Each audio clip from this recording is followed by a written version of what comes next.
Assalamualaikum warahmatullahi wabarakatuh. Alhamdulillahi rabbil alamin. Wassalatu wassalamu ala asrafil anbiya'i wal mursalin wa ala alihi wa sahbihi ajma'in. Asyhadu an la ilaha illallah wahdahu la syarikalah wa asyhadu anna Muhammadan abduhu wa rasuluh la nabiyya ba'da. Allahumma shalli ala Muhammad wa ala ali Muhammad amma ba'd. Kaum muslimin yang berbahagia dan dimuliakan Allah, berbahagialah kita karena kita menjadi hamba Allah ini sudah dipersiapkan secara luar biasa oleh Allah. Agar kita tidak salah langkah, Allah berikan petunjuk hidup, namanya kitab suci, bagi kita namanya Al-Quran. Petunjuk-petunjuk sudah ada dan Allah kirimkan kepada kita. Tidak cukup itu, ada role model, teladan buat kita, yaitu Rasul Muhammad SAW, supaya semua sepak terjang kita meniru beliau. Laqad kana lakum fi Rasulillahi uswatun hasanah. Sungguh bagimu pada pribadi Nabi ada uswah hasanah, ada contoh yang baik. Maka dalam kesempatan ini saya ingin sampaikan tentang kebiasaan-kebiasaan indah Rasul Muhammad SAW, supaya kita sebagai pengikut beliau berupaya untuk meniru, walaupun tidak sama persis karena kelas kita beda. Jelas beda, kita ini sebagai pengikut, setidaknya kita berupaya meniru apa yang beliau lakukan itu. Nabi itu pertama punya kebiasaan sholat lail, sholat tahajud.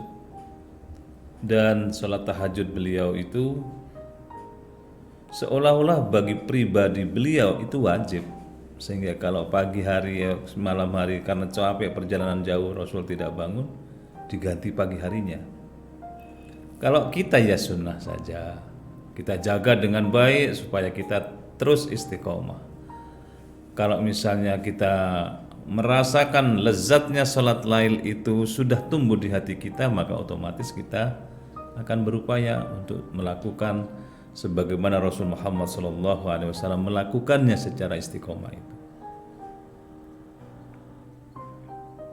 Salat lail, dan salat lail ini menyebabkan seseorang Allah angkat derajatnya maqamam mahmuda, derajat yang mulia. Maka kalau kita ingin dimuliakan, mari kita jaga sholat lail kita. Bahkan penduduk surga berdoa kepada Allah ketika si fulana sedang sholat lail. Mereka berdoa, ya Allah, mudah-mudahan si fulana yang sekarang sholat tahajud itu digabungkan dengan kami besok di surga sini. Kurang apa lagi? Sedemikian luar biasanya. Cuma memang berat. Untuk bangun malam itu berat, apalagi kita ini sudah misalnya capek misalnya. Tapi secapek-capek kita, kalau kita dipanggil oleh Allah, diberi kesempatan untuk munajat, berdoa, mohon kepada Allah, kita kemudian sayang kalau itu tidak kita sambut dengan baik. Ini yang pertama, sholat tahajud. Dan banyak buku yang menjelaskan kehebatan sholat tahajud itu. Orang yang sholat tahajud pada malam hari ini, kalau dia laki-laki, siang hari atau pagi harinya kelihatan lebih tampan daripada sebelumnya. Orang yang sholat tahajud malam harinya itu, kalau dia wanita lebih cantik kelihatannya. Kenapa begitu? Karena auranya positif, hatinya pelong, sehingga yang terpantul di raut mukanya adalah hal-hal yang positif semua. Orang lain senang. Kata orang, kok bersinar ya wajahnya, bercahaya. Iya, karena hatinya bersih, maka sekujur tubuhnya ini akan menjadi tim sukses untuk mengantarkan sosok orang itu menjadi orang yang senantiasa bersih. Ini pertama. Yang kedua, Nabi itu punya kebiasaan tilawah Quran, membaca Al-Quran. Kapan Rasul membaca Al-Quran? Ya, Rasul itu orang yang tidak bisa baca tulis tapi kan hafal Quran. Setiap kali Rasul itu menyebut-nyebut bacaan Quran. Kita Ya mari kita sesuaikan dengan kemampuan kita. Mampunya berapa silahkan, maksimalkan. Jadilah orang yang beragama secara maksimalis bukan minimalis. Kalau maksimalis itu kan ya sesuai dengan yang kita mampu. Kalau minimalis sesuai dengan yang kita mau. Nah, mau kita kadang-kadang kan menghindar dari tugas-tugas keagamaan. Maksimalkan ibadah kita, kedekatan kita, termasuk baca Quran itu. Kaum muslimin yang berbahagia, membaca Al-Quran itu kan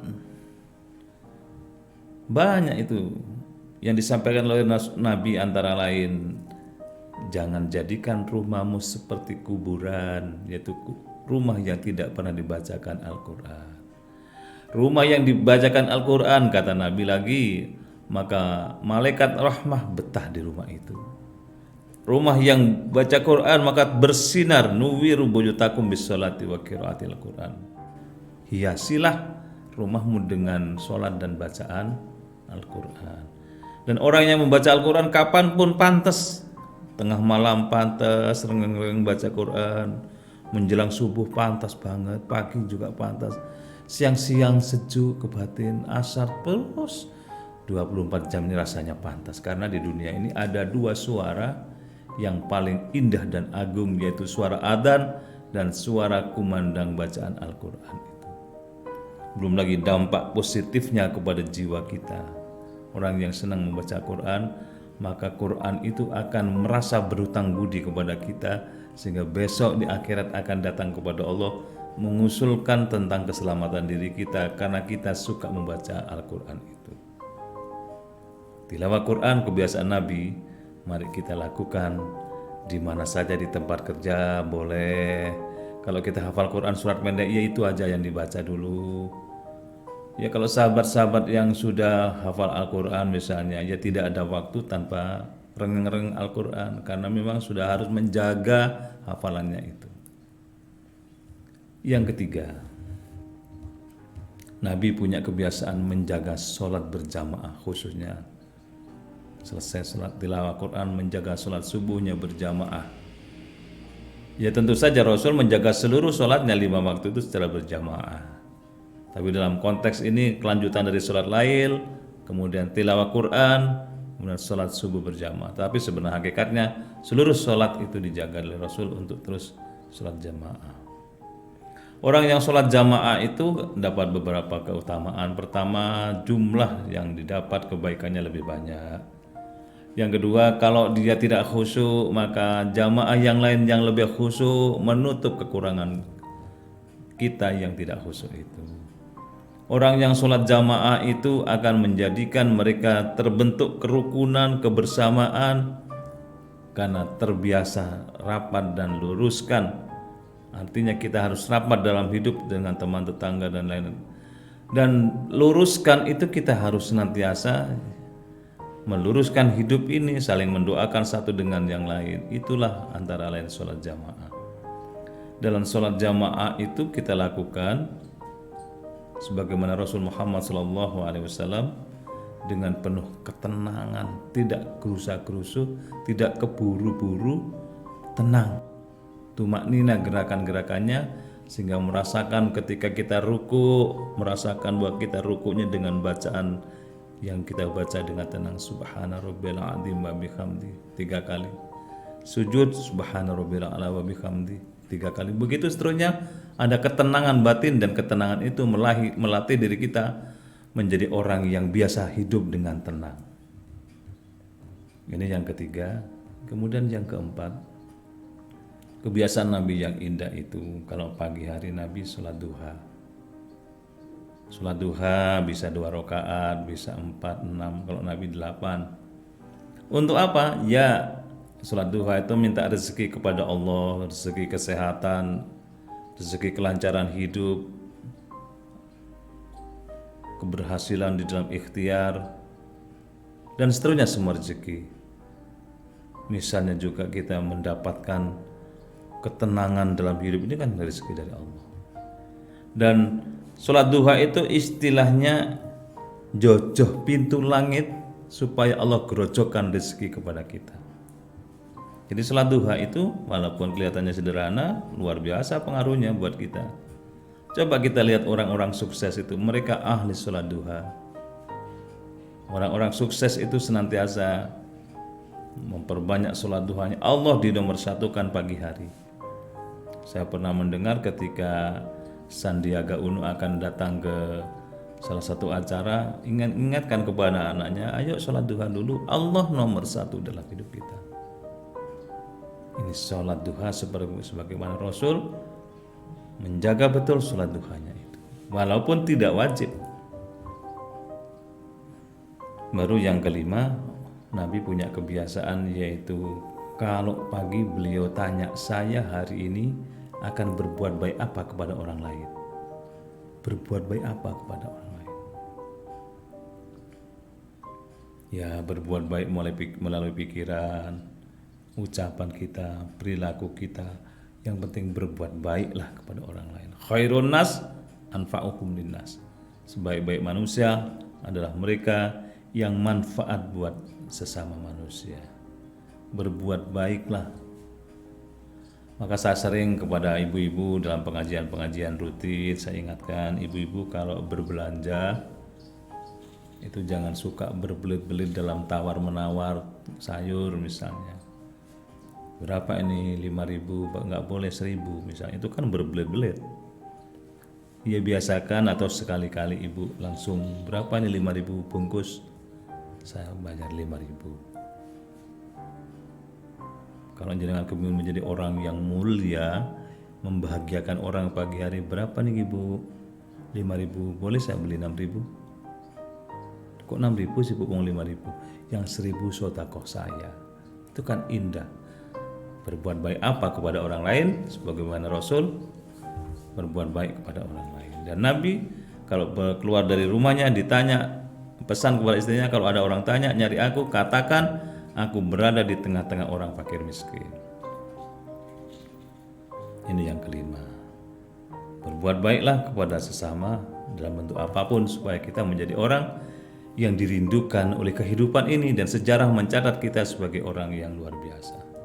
Nah, yang keenam, kebiasaan Nabi yang sangat indah itu adalah Rasul Muhammad SAW punya kebiasaan menjaga wudunya, karena kalau beliau batal wudu lagi, begitu seterusnya, dijaga betul wudu beliau. Insya Allah kita bisa menjaga wudu kita, batal wudu lagi. Misalnya ditakdirkan Israel datang kita dalam keadaan suci, luar biasa kematian kita. Dalam keadaan suci ada masalah, misalnya kecelakaan, kita dalam keadaan suci, dan seterusnya. Pendek kata, jaga wudhu batal kalau bisa. Kalau tidak bisa, pesan-pesan wudhunya kita terapkan dalam hidup kita. Bismillahirrahmanirrahim, tangan kita nggak boleh kasar. Rahman dan Rahim, kasih dan sayang, tangan kita nggak boleh kasar kepada siapapun. Berkumur, ucapan-ucapan kita harus suci, bersih, tidak sakit, menyakiti orang lain, ucapan yang bagus, sang santun. Kemudian setelah baru wajah kita sucikan. Di wajah kita ini ada mata, tidak boleh pandangan mata kita ini meremehkan orang, underestimate, tidak boleh. Orang yang ahli wudhu, pandangannya mesti teduh, pandangannya mesti mengayomi, senantiasa berprasangka baik kepada orang lain. Setelah wajah, tangan kita, supaya perilaku kita, perbuatan kita senantiasa suci, tidak main tipu sana sini. Baru kemudian rambut kita basahi supaya tengkorak kita yang ada di dalamnya ini disucikan, pikiran-pikiran kita disucikan. Kan indah banget itu pesan-pesan dari wudhu kita. Baru telinga kita menjadi telinga yang ahli mendengar kebaikan-kebaikan. Kaki kita basuh, kita sucikan, supaya langkah kaki kita senantiasa menuju kepada ridha Allah Subhanahu wa taala. Baru menghadap ke barat, tangan kita angkat, asyhadu an la ilaha illallah wa asyhadu anna Muhammadan abduhu wa rasuluh. Allahumma ja'alni minat tawwabina wa ja'alni minal mutatahhirin. Baca 2 kalimat syahadat, kemudian kita berdoa, Allahumma ja'alni minat tawwabina, ya Allah jadikan saya orang yang senang bertaubat, dan jadikan saya sebagai orang yang senang melahirkan, mensucikan lahir dan batin. Itu pesan-pesan wudhu. Selesai, kemudian kita hampar sajadah, Angkat tangan dengan ucapan yang menggetarkan Allahu Akbar. Allah Maha Besar. Semua yang ada di sekitar kita itu kecil di mata Allah. Yang besar hanya Allah.